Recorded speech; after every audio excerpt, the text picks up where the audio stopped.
그런 소설 중에서 대표적인 소설 흥보전 한번 해보자. 이거 하기 전에 이 용어를 좀 알아뒀으면 좋겠어. 적층문학. 적층문학이라고 그래. 적층문학이 뭐야?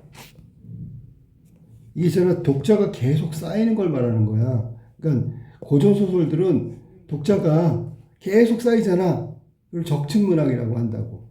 그 다음에 이 흥보전에서 또 알아야 되는 건 판소리계 소설이다. 판소리계 소설. 판소리 계통의 소설이다. 판소리. 노래잖아, 노래. 그러면 얘는 그냥 나온 게 아니라 설화에서 판소리가 나오고, 판소리 다음에 소설 나오고, 그 다음에 신소설로 이어지는 거야. 전통적인 거니까 계보가 있단 말이야. 자, 옛날에 글로 돼 있지 않고 이야기 속에 나오는 흥보랑 똑같은 사람이 누구였냐면, 이름이 이렇게 돼 있어. 방이라는 사람이 동생이고 형한테 구박받고 착한 행동 때문에 나중에 상을 받고 권선징악 이런 내용이 나오는 설화가 있는데 그게 방이설화야. 여기서 딱 출발해가지고 흥보가가 나와야 되겠죠. 노래니까 흥보가. 그 다음에 소설이니까 흥보전 우리가 지금 배울 거야. 그 다음에 마지막에 제비가 나왔잖아. 응? 이해조라는 사람이 써놓은 신소설에는 연의각, 이게 제비의 다리 그런 뜻이야. 이게 다 흥보전이라는 소설과 관련된 과거의 설화부터 신소설까지 작품들이야. 잘 알아뒀으면 좋겠어. 응? 자, 일단 적층문학과 판소리의 소설이라는 걸 확인했다. 자, 그럼 봅시다. 본문 한번 볼까? 자, 보기 전에 우리가 또 한 가지를 알아둬야 될 게 뭐냐면, 여기는 재미난 게 뭐냐면, 가난. 이건 창피한 거잖아. 근데 이걸 자랑하고 있어. 그 다음에, 판소리계 소설이라고 했으니까, 판소리의 특징이 여기서 나와. 그것도 찾아봐야 돼, 알았니? 그 다음에 이 작품을 통해서 조선 후기에 가난한 평민들의 삶, 사회상을 엿볼 수 있다. 이건 작품 자체가 아니라 작품이라는 것은 우리 문학이잖아. 문학을 가지고 이런 것들을 확인할 수 있는 거야. 자, 그러면 첫 번째 내용 중에서 판소리계 소설 요 부분을 잠깐 알아볼게. 판소리는 뭐하고 동일하냐면 시조하고 동일해. 시조가 3, 4조, 3글자, 4글자, 뭐 이런 식으로 돼 있잖아. 이것도 또 똑같다. 3, 4조이거나 4, 4조의 운율이, 음보가 계속 형성되는 사음보야. 그러니까 시조하고 다를 바가 없지. 이게 문체의 기본 음보란 말이야, 음보. 그 다음에 가난자랑하고 뭐 하는데 여기 등장인물이라고 그랬는데 등장인물 잘 봐봐. 등장인물 우리가 인경업전이건 유충열전이건 다 등장하는 주인공은 영웅이었거든. 근데 여기에 흥보는 오히려 찌질이야. 영웅이 아니야. 알겠니? 가난 때문에 막 힘들어하고 뭐 이런 내용. 현실적 등장인물이 등장한다. 현실적. 마치 조선 후기에 바로 옆집 사람 이야기 같기도 하고 뒷집 사람 이야기 같기도 해. 현실에서 등장하는 것들이란 말이야.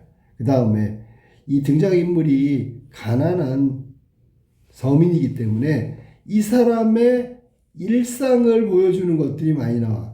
그렇기 때문에 일상은 소탈하지요. 그 다음에 진솔하지요. 막 이런 걸 보여주기 위해서 의태어도 많이 나오고 의성어도 많이 나오고 판소리계 소설이기 때문에 노래 같은 것들이 나오고 소고가 뭐야? 우리가 비속어 알지? 욕하는 거. 그거 말고 속된 말. 그냥 솔직히 말하면 숨기지 않고 진솔하게 얘기하는 거. 속된 말. 그런 말 막 쓴단 말이야. 그 다음에 역시 사투리가 나와야 되겠죠. 이 흥보전 같은 판소리계 소설의 표준어는 잘 알아도 이 표준어는 서울말이 아니야. 다 거의 전라도 말이지요. 전라도가 표준어야. 전라도에 가면 섬진강 있거든. 섬진강.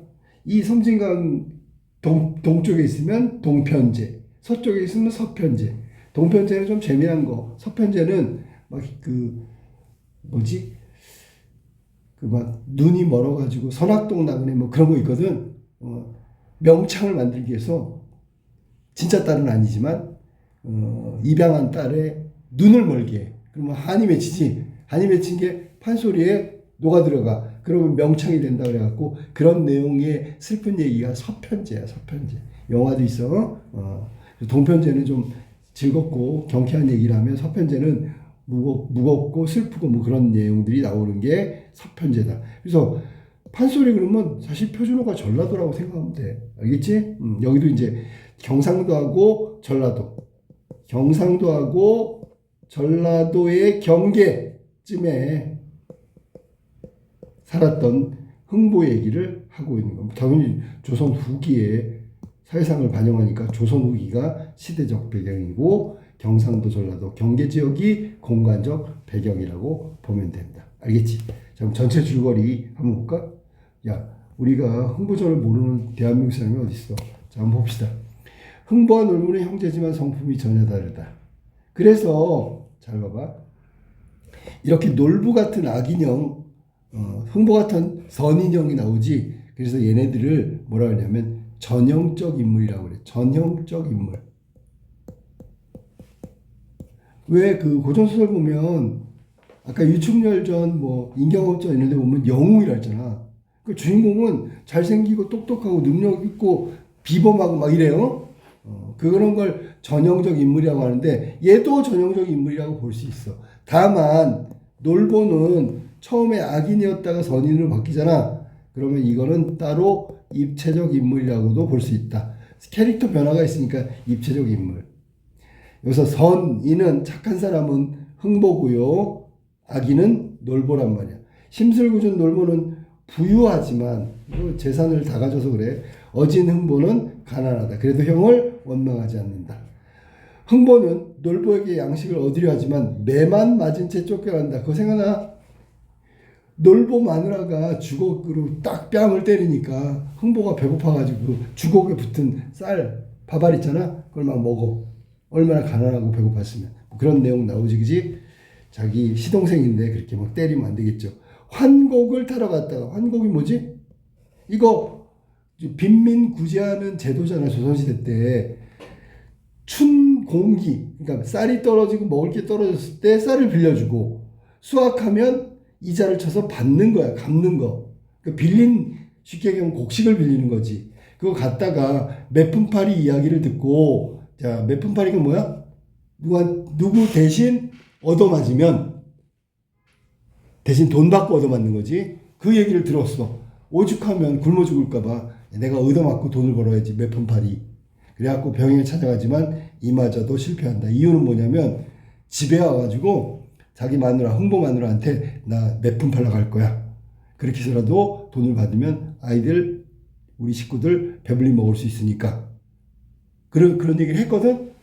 근데 옆집 사람이 그거 듣고 가서 그 사람이 가서 매품팔이라고 돈을 먼저 가져간단 말이야. 그러니까 매맞으러 갔더니 벌써 대신 맞고 간 사람이 있어. 그래서 실패한단 말이야. 그러니까 사회상이잖아. 뭐가 조선후기 사회상이 이렇게 백성들, 평민들이 비참하게 살았다는 얘기를 하고 있는 거야. 자, 그러던 어느 봄날 흥보는 다리가 부러진 제비를 치료해 줬어. 선행한 거지. 그랬더니 이듬해 제비가 보은으로 박씨를 물어다 준단 말이야. 흥보 부부가 박을 타니 온갖 금은보화가 보상으로 나왔고, 놀보는 그 사연을 듣고는 제비를 잡아다가 다리를 억지로 부러뜨리고 선행하는 척 치료를 해준단 말이야. 당연히 벌 받아야 되겠지. 놀보 또한 박씨를 얻어가지고 심었는데 박 속에서 온갖 인물들이 오히려 이런 구실 저런 구실 되면 놀보 재산을 다 빼앗아 버린다. 그러니까 이거는 권선징악이죠. 놀보처럼 이렇게 악인은 벌을 받게 되는 거고 선인, 흥부는 상을 받게 되는 거지. 그 얘기가 메시지란 말이야. 여기 교과서 수록 부분은 흥보가 매품팔이 하러 가는 장면이 나온다. 교과서 부분의 내용은 매품팔이 하러 가는 거야. 자, 그러면 본문 이제 슬슬 해볼까? 흥보 맞삭 돈 단량을 받아차고 맞삭이 뭐야? 이제 그거 몇 푼 팔러 가면 말 타고 가야 되거든. 그것도 주시오. 그래갖고 몇 푼 팔이 말고 거기까지 갈 때 말 타고 가는 그 싹스를 달라 그러는 거야. 뭐 보너스 같은 거지, 그지? 얼씨구 즐겁도다. 제 집으로 들어가며 자 맞삭을 생각지도 못했던 맞삭까지 받았단 말이지. 그리고 자기 집에 들어가 가지고 뭐 자기가 이제 돈 벌 수 있으니까. 애기 어멈 개 있는가? 애기 어멈이 누구야? 자기 마누라야. 하나니 문 열고 이것 보시오. 그러면 문 열고 나를 좀 보시오라고 한 것은 흥보가 오랜만에 가장의 역할을 하는 것에 대한 당당함이란 말이야. 당당함. 내가 이제 돈 벌러 갈 수 있어. 대장부 한 걸음에 30냥이 들어가네. 몇 푼팔이 몇 싹씩 30만 원이라는 얘기야. 미안해. 30냥이라는 얘기야. 단량은 뭐야? 이건 말 타고 하는 거니까 따로 받은 거지. 그치? 흥보 안에 이런 말이 뭐라 하냐면 그 돈은 웬 돈이며 30냥은 또 무슨 돈인가? 흥보 이르는 말이 천기누설. 이건 어느 누구도 들으면 안 돼. 알면 안 돼. 세워나가면 안 되는 아주 비밀 중에 탑 비밀이야. 알아니? 탑 시크릿이야. 천기누설. 말부터 앞세우면 이루어질 일이 없으니까 그 돈으로 양식을 팔아. 이 팔아란 말은 산다는 얘기야. 사서 이런 얘기야. 옛날에 있잖아. 쌀 팔러 간다. 그러면 쌀 사러 간다. 그런 뜻이 알았지? 그래서 그 돈으로 30년 가지고 양식을 사다가 배불리 질끈 먹고 그랬더니 흥보 아내가 하는 말이 이제 벌써 다 먹은 거야. 먹으니 좋소만 도대체 그 돈 30냥은 어디서 났소? 여기서는 흥보 마누라의 걱정. 먹은 거는 만족하는데 아무리 생각해도 30냥이라는 거금이 어디서 났는지 모르기 때문에 출처를 모르니까 걱정된 거지. 그지? 흥보 이런 말이 본읍 자기 마을 좌수 대신에 병영을 와서 곤장 맡기로 30냥을 결정하고 맞삭돈 단량까지 받아왔네라고 알 수 있죠. 자 그러면 아까 조선시대 사회상 죄를 졌는 데 있잖아. 다른 사람이 대신 가서 맞아. 그러니까 돈 있으면 벌도 다른 돈으로 살 수 있는 거야. 그게 사회상이란 말이야. 그러니 지배계층의 일종의 부도덕성을 말하고 있는 거다. 이해됐지? 지배계층의 부도덕성.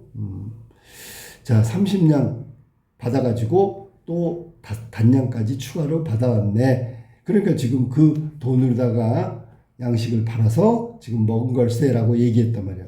흥보 안에 이 말을 듣고 기가 막혀 이런 말이 그놈과 위에서 말한 본읍 좌수를 말하는 거지.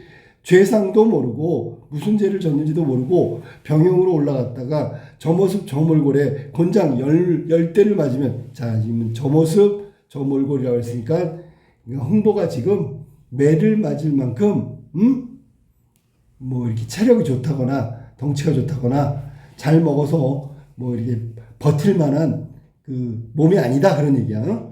곤장 10대 맞으면 곤장 아래 혼백이 되고 혼백? 죽은 영혼이 된다는 얘기지. 그럼 제발 덕분에 가지마오. 지금 말리고 있는 거란 말이야.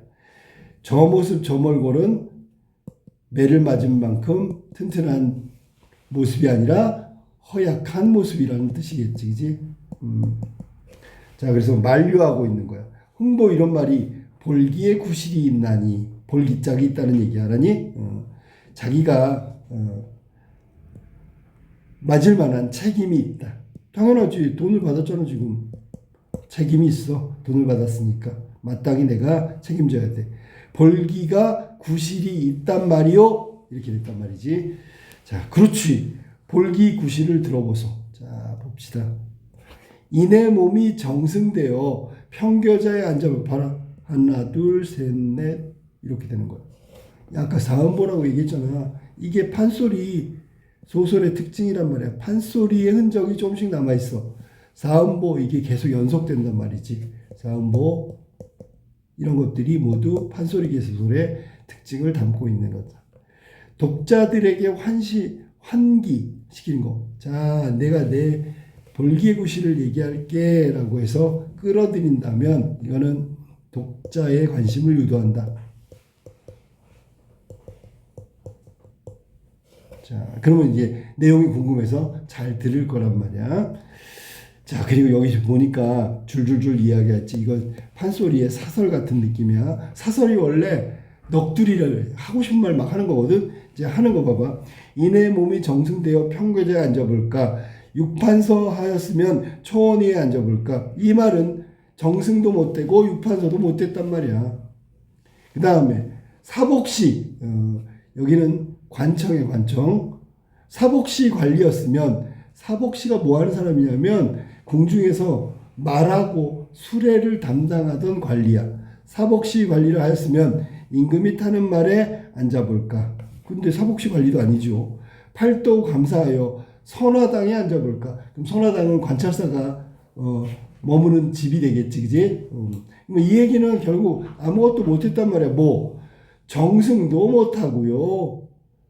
그 다음에 육판서도 못하고요. 사복시 관리도 못하고요. 팔도 감사도 못했지. 지금 어디 가는 거야? 근데 매맞으러 병영에 가는 거잖아. 관청에.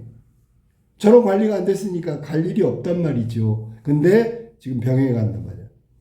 자, 그 다음에 각급 수령이 되어볼까? 근데 못 됐으니까. 만약에 됐다면 좋은 가마를 탔겠지. 좌수별감 되었다면 향사당에도 앉아볼 텐데. 향사당, 선화당 이런 거는 선화당은 팔도감사, 관찰사가 머무는 집이고 관청이지. 향사당은 좌수별감이 그 백성들을 다스리던 장소란 말이야. 그러니까 결론적으로 얘기하면 아무것도 못했어. 이방호장, 작청 좋은 자리. 작청이란 말은 역시 위에서 말한 대로 이방호장이 일을 업무를 보는 관공서를 말하는 거야. 요거 다 관청을 말하는 거야. 그 다음에 소리명창되어 크고 넓은 좋은 집 양반 앞에 앉아볼까? 소리명창도 된 적이 없죠.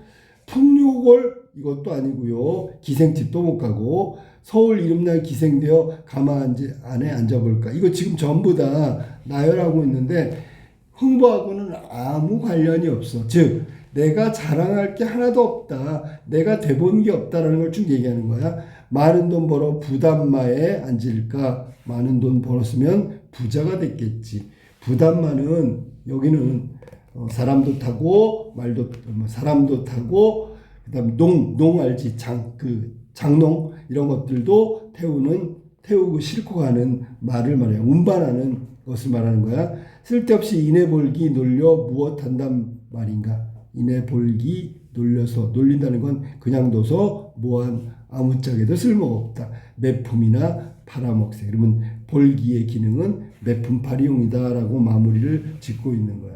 그러니까 지금 흥보 얘기는 무슨 얘기냐면 자기는 정승이 된 적도 없고 육판서도 지내지 않았고 사복시 관리도 아니고 팔도감사 좌수별감 이런 거 한 적도 없어. 가급 수령도 못했고 이방호장도 못했어. 소리명창 이런 것도 아니고 풍류골도 아니야. 서울의 이름난 기생도 아니고 많은 돈을 번 적도 없고 그러니까 한 번도 제대로 자기가 하고 싶은 걸 한 적도 없단 말이야. 결국 마지막에 할 일은 매품 파는 것밖에 없네요 라고 얘기하고 있단 말이야. 그래서 내 볼기는 바로 매품 파는 거다 라고 이야기하고 있다. 알겠지? 지금 자기가 매품 팔러 가는 걸 정당화시키고 매품 팔러 가는 걸 자랑스럽게 이야기하고 있는 거야. 자, 흥보 자식들을 벌떼같이 낳은지며 벌떼같이 개떼처럼 모였어. 아버지의 말씀을 들으니 호사가 끔찍하다. 마치 있잖아. 호사라는 게 사치스러운 거야. 호화로운 거야. 왜냐면 위에 들어보니까 매품 팔러 가는 건 매를 맞고 호되게 당하는 거야. 죽을지도 몰라. 근데 말만 들어보면 마치 근사한 일을 하러 가는 것 같아. 애들이 좀 약간 떨어져. 그래서 아버지 병원 가신다는 하니 날 오동철병 하나만 사다 주어. 매품 팔러 갔다가 있잖아. 죽을 수도 있는데 선물 사다 달래. 오동철병, 오동나무, 철로 된 병. 그러면 오동철병이 오동나무가 아니구나. 이 동이 구리를 말하는 거고 철이 쇠를 말하는 거야. 그러니까 구리하고 쇠하고 섞여서 이렇게 만든 병 있잖아. 이거 사다 달라는 거야. 이게 선물 사다 달라는 건 똑같은 거야. 맞으러 가서 죽을 수도 있는데. 흥보가 이런 말이 고이 벗은 놈이 어디다 차게야 라는 뜻이야. 고이는 남자들이 안에 입는 홑바지야. 속에 입는 속옷이라고 생각하면 돼. 그러면 고이 벗은 놈도 어디다 차게야. 고이 벗었다는 얘기는 아직 나이가 어리다 라는 뜻이지. 알았니? 아니면 겉옷이 필요하지 않은 말이기도 해. 그러니까 여기서는 고이 벗은 놈이 어디다 차게야. 오동철병이 무슨 필요가 있어. 그러니까 고이도 벗을 정도로 어린아이라는 뜻도 있고요. 여기는 제대로 갖춰 입지 못했다는 뜻도 있고요. 이런 거야. 그러니까 이것도 고이수 홑바지도 갖춰 입지 못한 주제에 이건 사다가 뭐하게? 라는 뜻이 돼버렸지. 그지? 귀민머리에 차도 찰 터이 없고, 그러니까 사다만 줘요. 내가 귀민머리에 찰 수도 있고, 생갈비를 뚫고 차도 찰 터이니 갈비를 뚫고 찰 수도 있고, 사오기만 사오. 사다 주기만 하면 됐지. 내가 귀 밑에 그 오동철병을 차든지 아니면 생갈비, 갈비뼈에다가 차든지 그런 건 신경 쓰지 말고 사오기만 해요. 라고 얘기한 거야. 이 사실은 웃기잖아. 너무 철이 없지, 그지? 말하는 것들을 들어보면 웃기단 말이야. 알았니? 그러면 고이 벗은 놈이 오동철병이 뭐가 필요 있어? 쓸모도 없지요. 이 말은 사실은 저기 속담 중에 개발의 편자라는 말이 있어. 개발의 편자. 편자는 말 발바닥에 딱 대는 거 있잖아. 그러면 강아지 발에다가 말의 편자를 달 수 있어 없어? 없지. 달 수도 없지만 어울리지도 않지. 뭐 그런 뜻이야. 알았니? 있어도 쓸 수가 없어. 근데 못 타라 사오냐고. 그랬더니 내가 알아서 할 테니까 뭐 귀 밑에다 걸건 뭐하건 간에 사오긴 하시오. 이렇게 돼버린 거야. 또 한 놈 나아지며 나는 남수주 비단으로 만든 큰 창옷이니까 양반들이 입는 옷이겠지. 창옷. 남수주 비단. 남수주는 잘 몰라도 돼. 비단으로 만든 큰 창옷 한 벌 사다 주시오. 똑같이 여기도 똑같지요. 뭐가? 이건 오동철병하고 똑같은 거야. 쓸데도 없는데 어울리지도 않고 뭐 필요 없는 물건을 왜 사다 달라고 하는지 모르겠어. 아무튼 다른 놈이 이번에는 오동철병 사달라고 했던 다른 애 말고 또 다른 자식이 이번엔 남수주 비단으로 만든 큰 창옷 한 벌 사다 주시오 라고 얘기한 거야. 그랬더니 홍보 큰아들을 낳아지며 제 동생들을 꾸짖는데 그래도 형이니까 좀 정상인가 보지? 아닐 거야. 옳게 꾸짖는 게 아니라 하늘에 사무칠 듯 꾸짖어. 얘라 심하구나 이 후레아들 놈들아. 이건 동생들한테 하는 말이야. 아버지 그렇지 않소. 나는 담배 가죽 탕평채에 모초의 한 놈과 얘는 한술 더 떠. 한 포단 허리띠 비단 주머니 당팔사 끈 꿰어 쇠 거울 돌거울 넣어다 주오. 한술 더 뜨네, 그지? 후레아들 놈이라는 게 무슨 말이냐면 자기 그 부모한테 제대로 배움을 받지 못한 버릇없고 예의 없고 그런 사람들을 욕할 때 쓰는 거야, 알았니? 후레아들 놈들. 그래가지고 여기다가 한술 더 떠서 뭘 사달라고? 담비가죽 탕평채 모초의. 여기는 탕평채 모초의가 뭐냐면 여기는 음식이야, 음식. 음식 이름이 탕평채 모초이란 말이야. 그러니까 모초이란 말은 비단이고 탕평채는 음식이야. 요 음식 하나에다가 그다음에 모초의라니까 옷이겠지, 그지? 옷. 이거 사다 주고요. 한 포단 허리띠 비단 주머니 당팔사 끈. 당팔사? 여기는 중국에서 들어온 8가닥으로 된 가닥으로 된 실이란 말이야. 그러니까 생각해봐. 옷에다가 이 벨트처럼 이렇게 묶는 거야. 아니? 근데 이게 수입이야, 수입. 어디서? 중국에서.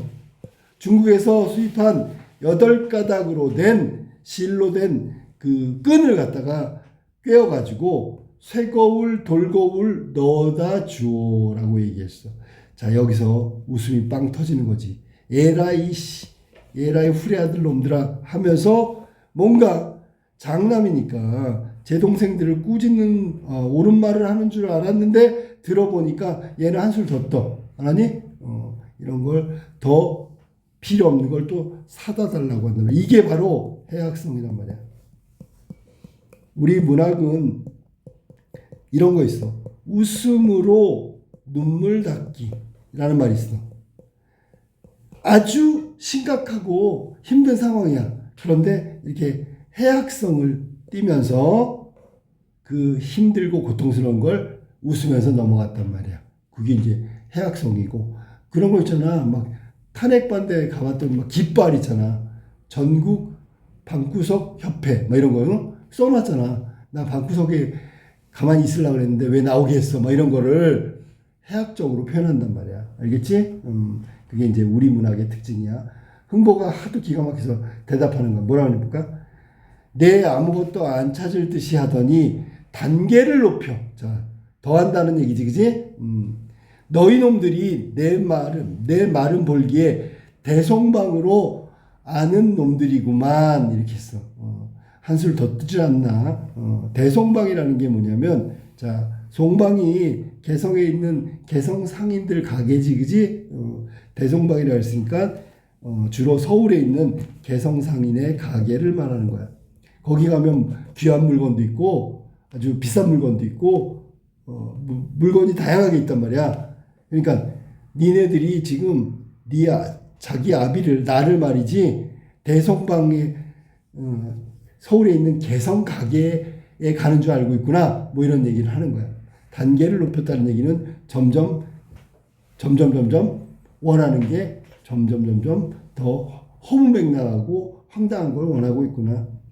자, 그래서 아버지가 매 맞으러 가는데, 매품 팔러 가는데 무슨 대성방에 가는 것처럼 이것저것 사다 달라고 하는 철없는 자식들의 이야기를 지금 한 거야. 여기 이제 큰아들의 해악성도 나와. 홍보 이러는 말이 애기어멈 그리하시오. 자, 미주쳐봐. 그리하시오. 이해하시오지. 내가 매품 팔러 가는 거 이해하시오. 빨리 다녀올게요. 홍보 병영 내려갈 때 탄식하고 내려간다. 무슨 탄식인가 볼까?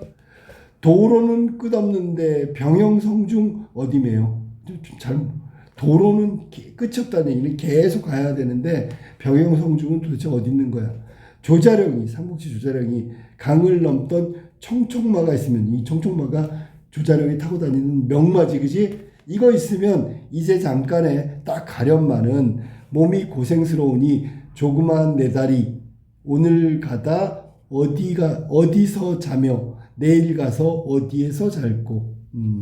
지금 매품 팔러 가는 과정이 아주 멀다 길다. 그 다음에 제갈공명이 쓰던 축지법을 배웠으면 이제로 지금 가련마는 금방 가겠지만 몇 밤 자고 간단 말인가. 그래서 매품 팔러 가는 길이 멀다. 한참 가야 된다. 뭐 이런 얘기를 하고 있는 거야. 여러 달 만에 며칠을 걸어서 간 거지, 그지? 여러 날 만에 병영에 도착하니 영문도, 병영문도, 문이잖아. 병영의 대문이지.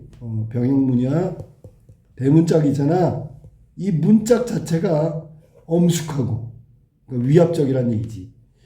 그 다음에 권위적이란 얘기지. 엄숙하다는 얘기는 병영의 문조차 엄숙하고 위압적이다. 눌리는 거지, 그 분위기에. 쳐다보니 대장이 지휘하는 깃발이요. 대장 깃발이 있고요. 내려다보니 순시하는 깃발이로다. 그러니까 병영의 꼭대기에 있는 깃발은 대장이고 밑에 보니까 순시라는 게 순번대로 돌아가면서 이렇게 병영을 지키는 거지, 그지? 그 다음에 도군뇌 여기서는 군대 가면 군대 감옥이라고 생각하면 돼. 칠해보소. 그 다음에 산짐승, 털번거지, 남일광단. 남일광단은 남일은 남빛, 일광이라는 얘기는 햇빛.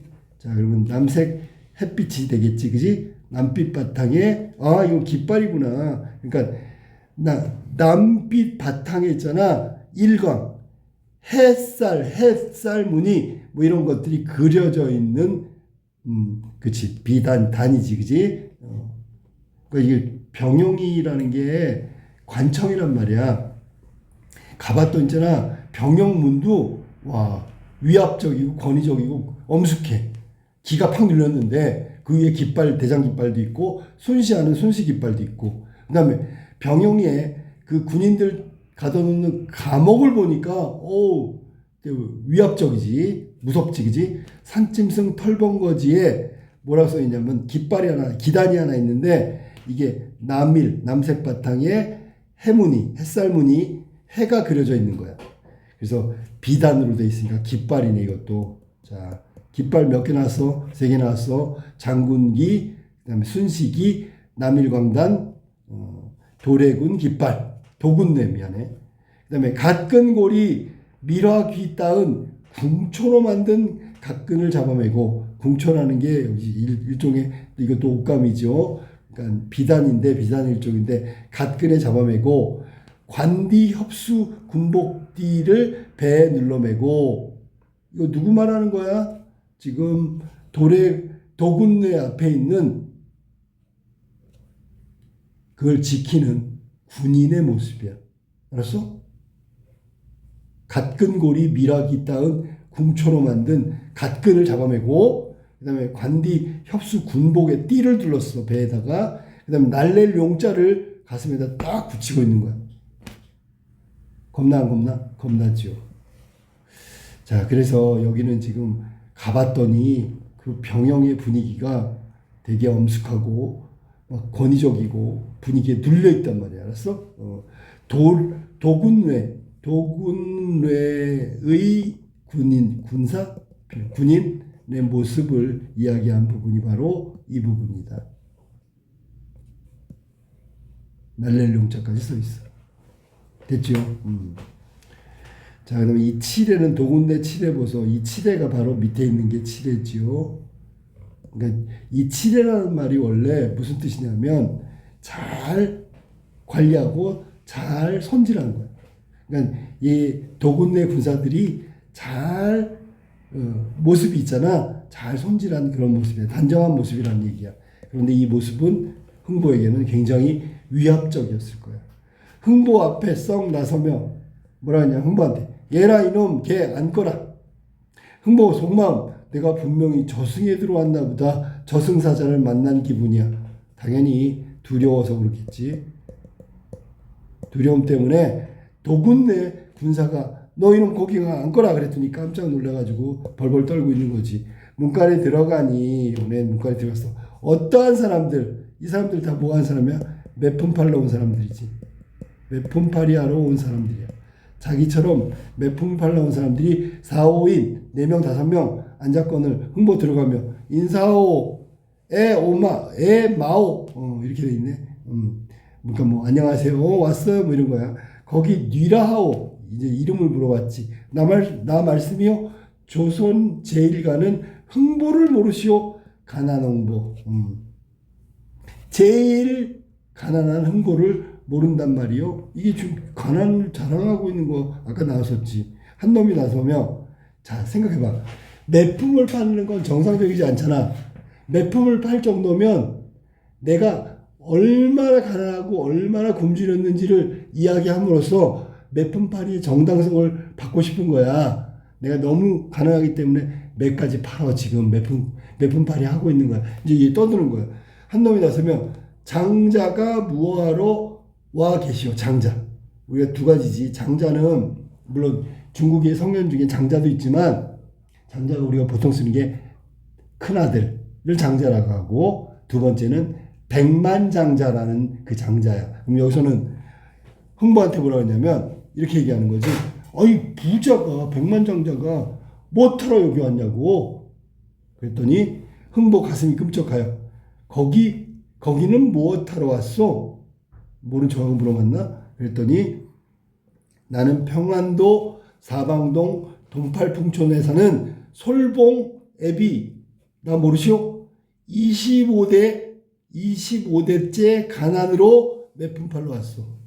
25대. 25대라는 게 지금 잠깐만 확인해 보자. 25대라는 게 25대째 가난했다고. 자기가 엄청 가난한 사람이라고 얘기한 거야. 그러니까 나는 매품을 팔 수밖에 없지. 그래서 매품 팔러 왔어. 그랬더니 또 한 놈이 나는 경상도 문경 땅에 제일 가난으로 46대 호적 없이 남의 겹방살이로 내려오는 김딱지기요. 이놈이 김딱지기네. 점점 점이 가경이지, 그지? 알았니? 김솔봉이 뭐라 그랬어? 난 25대째 가난한 사람이야. 그랬더니 나는 46대가 가난한 사람이야. 겹방살이랜데. 자기 집도 없어.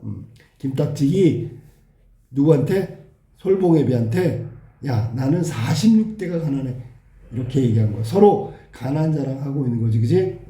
이거 웃겨 안 웃겨? 웃기지. 사실은 웃기지. 매품 팔러 왔는데 자기가 가난하다고, 내가 더 가난하다고 가난 자랑하고 있는 거야. 그랬더니 또 한 놈이 나앉으며 이번 매품은 먼저 온 순서로 들어간다 하니 그리하옵세. 됐어?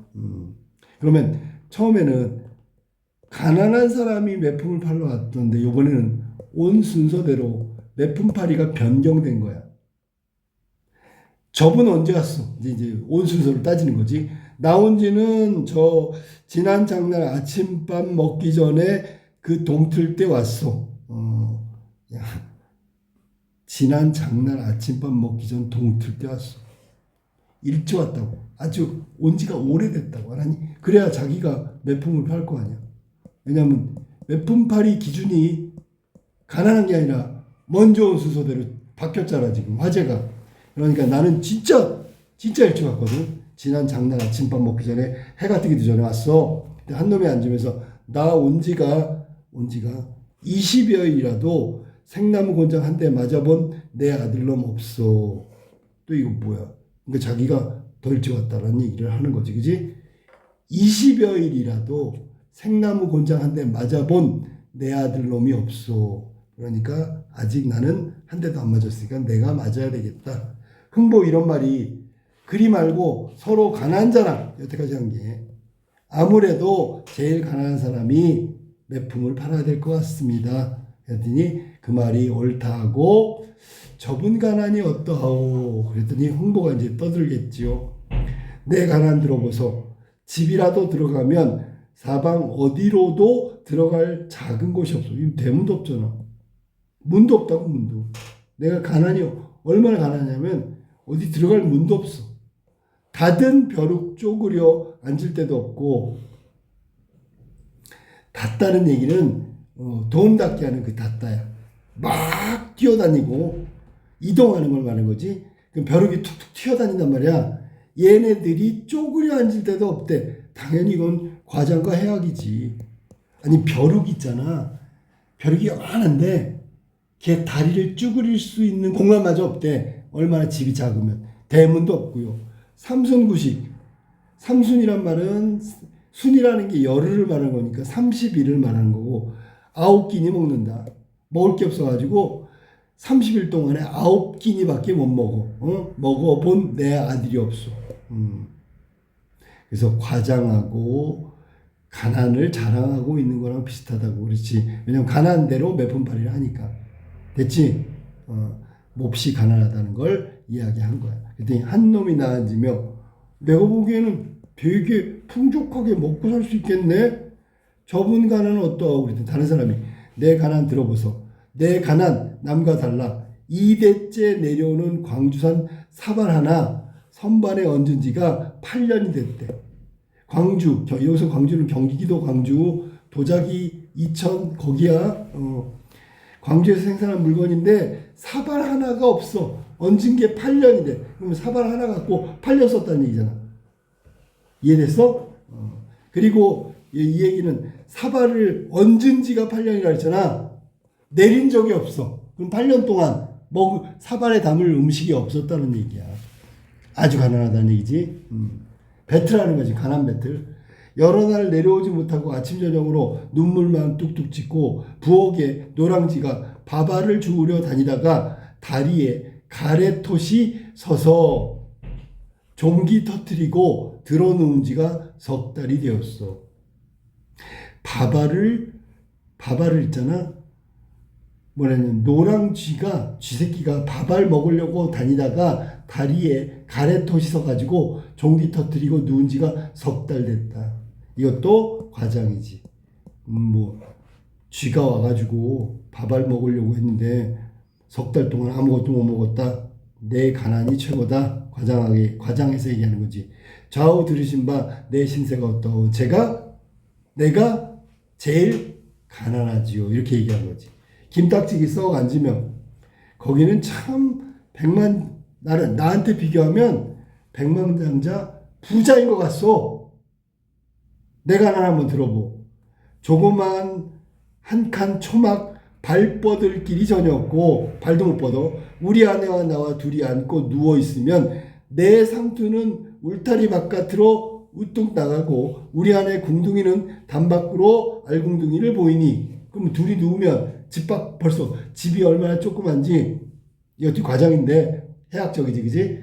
그러니까 이렇게 조그만 집에서 살고 있다. 동네에서 손바꼭질하는 아이들이 우리 아내 궁둥이를 치는 소리 4월 8일 관등다는 소리 같고요. 관등이 초파일날 이게 드는 거 있지. 자, 관등다는 소리 같고요. 그 다음에 집에 연기가 나지 않은 지가 3년째요. 집에 연기는 뭐야? 밥해 먹는 연기야. 먹을 거 끓여 먹는 연기거든. 3년 동안 그럼 끓여 먹지는 못했다는 얘기잖아. 좌우에 들으신 바 내 신세, 내 가난 어떻소? 내가 제일 가난하지 않소? 아무 목득의 아들놈도 못 팔아갈 것이니. 자, 여기 지금 나와 있네. 아무 목득의 아들놈도 못 팔아간다. 목득은 이름이지. 여기서는 뭐 귀신 이름이야. 목득의 아들놈도 못 팔아간다. 누구도 매품팔이 할 수가 매품팔이 목득의 아들놈이라도 못 팔아갈 것이니. 그러니까 매품을 팔 수 없다. 나는 그러니까 내가 제일 가난하다는 얘기를 지금 김딱지기 하고 있는 거야. 점점 가난이 심각해지고 있지, 그지? 점점 더 가난하다는 얘기를 했지. 자, 그런 다음에 이놈 아주 거기서 개정을 먹더니라. 개정은 불평불만 그런 것들을 말하는 거. 불평불만하는 말과 행동. 흥보 숨숨 생각하니 자기에게는 어느 시절에 차례가 돌아올 줄 몰라. 자, 여기서는 흥보가 생각했을 때 이 매품팔이 기준이 가난한 거라고 얘기했잖아. 앞 사람 얘기를 다 들어보니까 진짜 나보다 훨씬 더 가난한 거야. 그럼 순서대로 하면 내 차례가 아직 멀었어. 오지 않을 수도 있어. 걱정하는 거지. 동무님, 내 매품팔이 잘 팔아가지고 가오. 나는 돌아가오. 그럼 무슨 얘기야 이건 지금? 결국은 여기서 이놈 여기 잘 봐봐. 이놈 아주 거기서 개정을 먹다 라는 말이 편집자적 논평이지. 편집자적 논평 해석한 거야. 알았니? 개정 먹었다는 얘기는 불평불만으로 떠드는 건데 흥보가 뭐라 했냐면 동무님 내 매품 잘 팔아가지고 가오. 나는 가난인을 기준으로 하면 내 차례가 올 것 같지가 않아. 그러니까 나는 매품 안 팔고 갈 테니까 당신들 매품 팔고 가시오 라고 이야기하면서 포기하는 거란 말이에요. 지금 자, 가난한 사람들이 많다는 사회상도 이야기할 수 있어요. 여기 가난을 기준으로 얘기했더니 여러 사람이 가난 배틀을 하고 있잖아 지금. 그렇다면 당시에 가난했던 사람들이 여럿이었다. 조선 후기의 사회상을 드러내는 부분이고 흥보는 자기 차례가 가난으로 하면 오지 않을 것 같으니까 돌아간다. 하직하고 탄식하고 집에 들어가니 흥보 안에 거동보소. 자, 이거 전달하고 있죠. 이건 서술자 개입.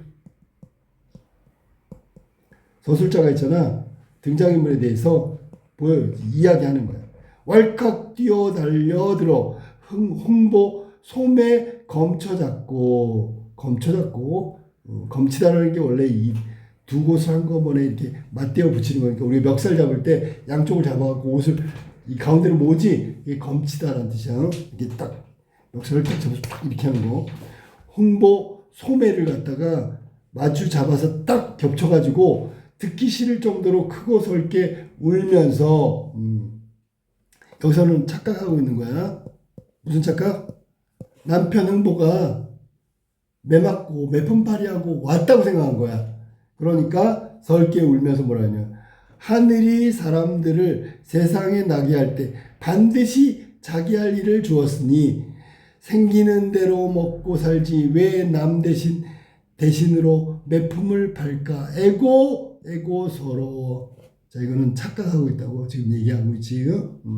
그러니까 욕심 부리지 말고 생기는 대로 먹고 살지. 이게 자기 삶을 만족하고 살아야지. 흥보는 남편은 매품팔 모습이 아니지. 아까 얘기했잖아. 부실하다 그랬으니까. 그러면 그냥 굶더라도 매품 같은 건 팔지 말고 생긴 대로 먹고 살지. 왜 쓸데없이 가서 매품을 팔고 왔느냐. 애고 서럽다. 이렇게 서럽게 우니 흥보이는 말이 애기 어멈 마누라야 울지 마소. 애기 어멈 울지 마소. 영문 병영문에 들어가니 세상에 가난한 놈은 거기다 모두 모여 내 가난을 거기다 비교하니 난 백만장자야 부자야 라고. 매도 못 맞고 그냥 나 포기하고 돌아왔어. 아, 흥보 아내 이 말 듣고 얼씨구나 즐겁도다. 우리 남군 병영에 매 맞으러 갔다가 매는 아니갖고 돌아오니 이런 영화가 또 있을까 없지요 라고 얘기한 거니까 흥보 아내는 남편을 진심으로 남편에 대한 진심으로 걱정하고 사랑하고 그런 걸 알 수 있다. 됐죠? 속마음을 이야기한 거다. 자, 배고픔을 생각하니 음식 노래 불러보자. 자, 배고프면 뭐 해야 돼? 음식을 먹어야 되겠지. 그런데 여기는 음식 노래 불러보지. 그럼 배고픔을 잊어버리기 위해서 이게 지금 노래를 부르면서 음식 노래 불러보면서 있는 거니까 가난하다는 게 정말로 극대화. 정말 가난하구나. 먹을 게 없어가지고 음식 이름 되는 노래를 부르니까. 그러니까 이게 우리가 바라보는 등장인물의 가난이 이렇게 심각하구나. 슬픔. 우리가 공감할 수 있는 건 가난한 흥보의 지금 슬픔을 공감하는 거지. 자, 무슨 밥이 좋던게요. 자, 이제 밥부터 나오네. 보리밥이 좋다고 얘기했어. 보리밥. 무슨 국이 좋던게요. 근데 비지국이 좋다. 이 얘기를 다른 말로 하면 뭐야? 난 지금 보리밥에 비지국 먹으면 좋겠다. 그런 얘기랑 똑같겠지.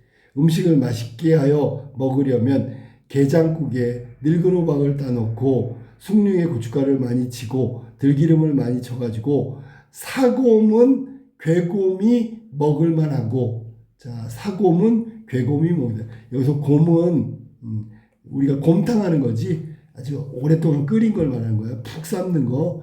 곰 이거는 사골국. 사골 중에서 고기 사골 요게 먹을만하다. 고기를 푹 끓인 게 먹을만하고 저렇게 양념하는 거야. 뭐라고? 게장국에 늙은 호박 넣고 숭늉에는 고춧가루 많이 치고 들기름 많이 해가지고 먹고, 또 그다음에 사골은 고기를 푹 구운 거 이게 최고고, 이만큼 시작할 때는 들깨 깻묵을 넣어서 둘레쯤 먹고 찬물 대사발 탁 들이키면 진짜 배가 든든할 텐데, 든든할 거야. 뭐 이런 얘기 한 거야. 먹고 싶은 거 얘기한 거야. 알겠지? 이렇게 말할 때 흥보 안에 우는 말이 우정은 일부러 가장 애중하는 자식을 배걸리고 못 입히는 내 서름 은원컨대. 자, 지금 흥보 아내가 있잖아. 한이 맺혔어. 애중이라고 했으니까 제일 사랑하고 제일 중히 여기는 자식을 배불리 못 먹이고 못 입혔단 말이야. 그게 한이 맺힌 거지. 자, 피눈물이 반죽되면 아황여영 서름이요. 피눈물이 반죽되면 아황여영 서름이요. 이 말은 야황과 어영이라는 부인들이야. 다시 한번 이 사람 이름이고 부인들 여자들이야. 그러니까 얘가 있잖아. 순임금 때 중국의 순임금 때 그 순임금의 부인인데 순임금이 죽었어. 그 다음에 여기는 죽은 다음에 피눈물이 반죽되어 서러움이지, 그지? 그런 서름이다라는 얘기야. 그게 비교한 거지, 그지? 어영과 아황의 서름 같은 게 바로 못 입히고 못 먹인 거다. 그다음에 홍고가를 지어내던 왕소군이 느꼈던 서름하고 또 비슷하고, 장신궁중 꽃이 피니 반첩녀의 서름하고도 비슷하고, 옥으로 장식한 장막 속에서 죽으니 우민의 서름과도 같은 것이고, 목을 잘라 절사하니 하시연료의 서름하고도 그런 거고, 망경창파 넓은 물을 말말이다 죄인들 끝없는 인의 서름 어디다 하소연할까. 맨 마지막에 이 정도다라는 얘기야. 자, 그래서 여기는 자신의 서름을 이야기하면서 고사에 나오는 인물들을 등장시켜가지고 자신의 서름이 그렇다. 아황여영, 왕소군, 반첩녀, 우미인, 고사 속의 인물들이야. 하시연료 모두 서러움 슬픔인데, 자기가 사랑하는 자식을 배골리고 못 입힌 서름이 이런 서름들하고 비교했을 때 비슷하다 혹은 더 크다 뭐 이런 얘기를 하는 거야. 그만큼 서럽다는 얘기지. 그러니까 자식을 배골리고 못 입히는 서러움은 아주 뭐랄까, 여기 나온 고사 속의 인물들의 서러움 슬픔처럼 아주 심각하다고 그런 얘기야. 자, 마지막에 만경청파 창파 드뭅이 푸른 바닷물 너른 물에 말말이다 죄인들 끝없는 인의 서름 어디다 하소연할까. 그럼 서름이 아주 극대화되다, 아주 크다라는 얘기를 하고 있는 거죠. 자, 못 입히고 못 먹인 것에 대한 서름을 지금 이야기하고 있다. 그 다음에 망경창파 드넓은 푸른 물에, 즉 바다에다가 말말이다 죄인들. 자, 말말이다 죄인들, 말 다 한다고 하더라도 끝없는 인의 서름 다 풀리지가 않는다. 그만큼 서러움이 극대화됐다. 흥보 역시 슬퍼가지고 샘물같이 솟아나오는 눈물 가랑비같이 흩뿌리며 목이 막혀 기절하더니 다시 살아나서 기절했어. 그러면 결국 여기는 뭐 이런 거는 표현법 알지? 직유법, 들릴 듯 말 듯 직유법, 그 다음에 샘물같이 직유법. 근데 이 전체 내용은 지나치게 과장돼 있죠. 과장법. 기운 없는 목소리로 처량하게 슬피 울며 만류하여 이른 말이, 자, 말리면서 뭐라 하냐고, 마음만 옳게 먹고 의롭지 않은 일을 아니하며 의로운 일만 하면 장래 미래에 볼 것이니, 장래에 본다는 얘기는 뭐야? 좋은 날이 올 것이니 서로 말고 우리 잘 참고 같이 살아가세. 그러면 여기는 흥보가 갖고 있는 캐릭터 성격은 긍정적, 그 다음에 미래에 대한 낙관적인 태도를 보이고 있다. 이제 지금 힘들지만 나중에 잘 될 거니까 잘 이겨내자, 고통을 참아내자. 장래에 한때 볼 것이니 미래에 잘 될 것이다 라는 얘기야. 복을 받는다. 부부 앉아 이렇게 탄식할 때 청사는 높이 솟아있고 온갖 꽃이 화려하고 찬란하게 피어있는 때. 자, 볼래? 이거 좋은 거야 나쁜 거야? 맞죠? 좋은 거잖아. 이걸 뭐라고 하냐면, 이거 배경이야. 배경하고 정서하고의 관계인데, 배경이 긍정이기 때문에 정서, 여기서는 탄식하고 있잖아. 슬픔이겠지, 그지? 슬픔의 극대화. 이게 정반대이기 때문에 생각해봐. 지금 슬퍼하고 있는데 바깥의 모습이 너무 아름답고 쾌청해. 그러니까 더 상대적으로 더 슬퍼진다. 그런 얘기야. 알겠지? 대조라고 하면 되겠네. 여기 등장인물 흥부 부부의 정서, 슬픔과 반대되게 배경은 아주 아름답고 아주 상쾌하고 자, 접덩두견 꾀꼬리는 때를 찾아 슬피우니. 이거 봐. 얘는 또 슬피 울어주잖아. 이거는 똑같이 심화시키는 거야. 이해됐어? 무슨 말인지? 이것도 슬픔이니까 슬픔을 극대화시키는 거지. 이거는 좋아서 대조적으로, 이것은 비슷해서 더 슬픔을 극대화시킨다고. 누가 니 슬프겠는가? 이거 갑자기 누구 등장했어? 서술자 개입이지. 지금 현재 상황을 해석평가 결론 내리고 있는 서술자 개입에 해당되는 부분. 누가 니 슬퍼하리? 전부 다 슬퍼한다. 결론 내려버렸지, 그지? 서술자 개입에 해당되는 부분. 지금 흥부 부부의 탄식, 이 광경을 보면서 해석했단 말이야. 아무나 누구나 봐도 다 슬퍼할 거다. 이런 얘기를 했어. 자, 그 다음에 여기서 끝인가? 끝이구나. 그래서 그 매품 팔러 갔다 매품을 팔지 못하고 돌아온 흥부. 그리고 여기서는 지금 가난한 삶에 대해서 부부가 탄식하면서 슬퍼하고 있는 거다.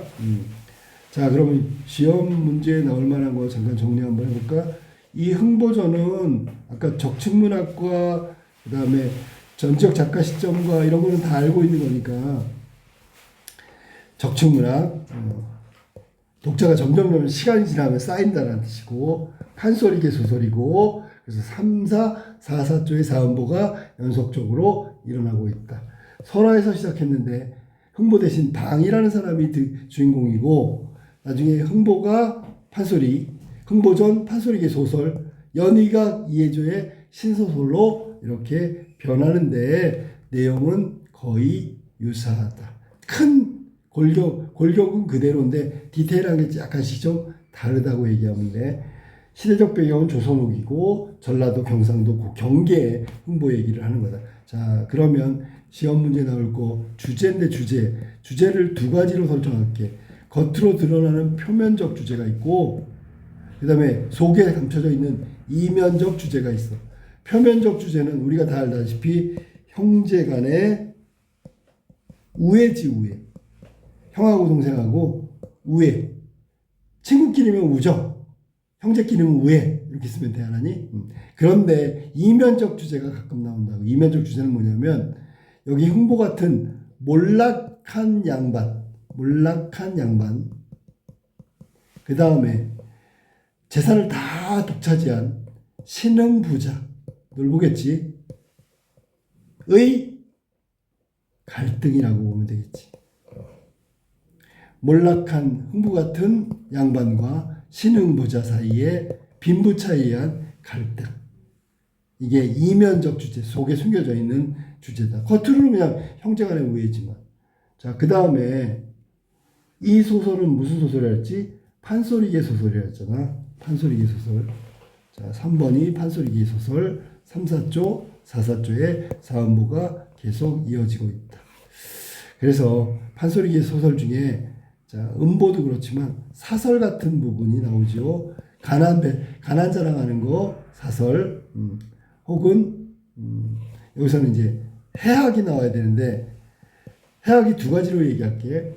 뭐냐면 매품 팔러 가는데 아들놈들이 어디 놀러 가는 줄 알고 대송방 서울에 있는 개성상인 가게 가는 줄 알고 막 선물 사다 달라. 철없는 행동. 됐죠?